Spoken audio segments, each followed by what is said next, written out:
Donald and Douglas are Scottish twin engines. They're practical, peppery, and proud. They nearly always work together.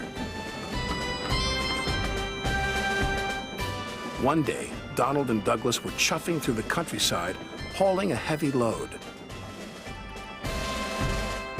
Down the line, Trevor the traction engine had been struggling with a big cartload of hay. Crossing the tracks, the cart's wheels had broken off. Then Trevor heard a whistle. "Oh no!" Trevor cried. Donald could see the cart. "Stop!" he cried. Donald's driver applied the brakes, but it was too late.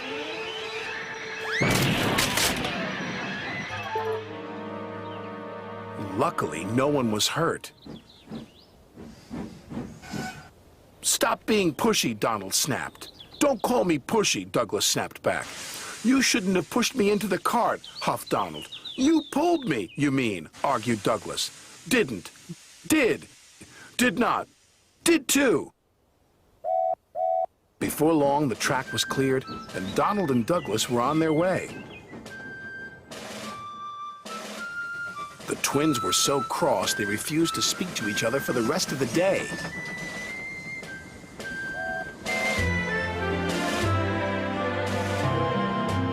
The next day, Sir Topham Hatt needed an engine to help Duck at the smelter's yards.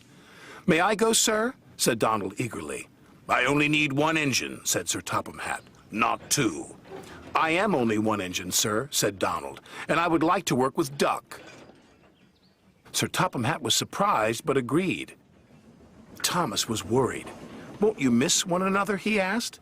"I know I'd miss Annie and Clarabelle. I'll work better on my own," sniffed Douglas. "I have work to do," huffed Donald. At first, Donald enjoyed working with Duck.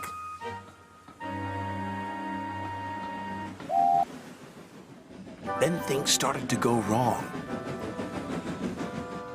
"Did you shunt those freight cars onto the other line?" Donald asked. "You said you wanted them on the other line," Duck replied. "Not that other line, the other line."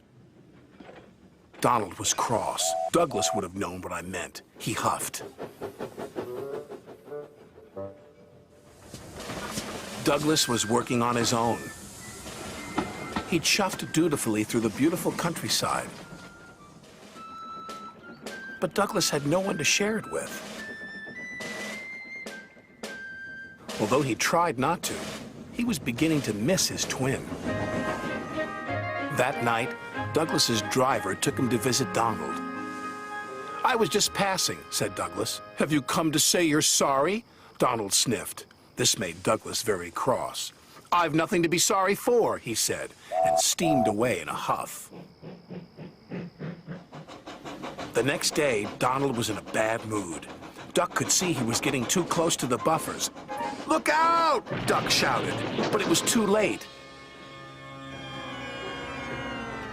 Donald's driver was very cross. "This wouldn't have happened if you were working with Douglas," he said. Donald knew he was right, and Duck knew he couldn't pull Donald back onto the rails. So he went for help. Douglas was sadly finishing his work as Duck steamed into the depot. "Donald is in trouble," said Duck. "Donald in trouble," Douglas cried. "I'm on my way." And he steamed off as fast as he could.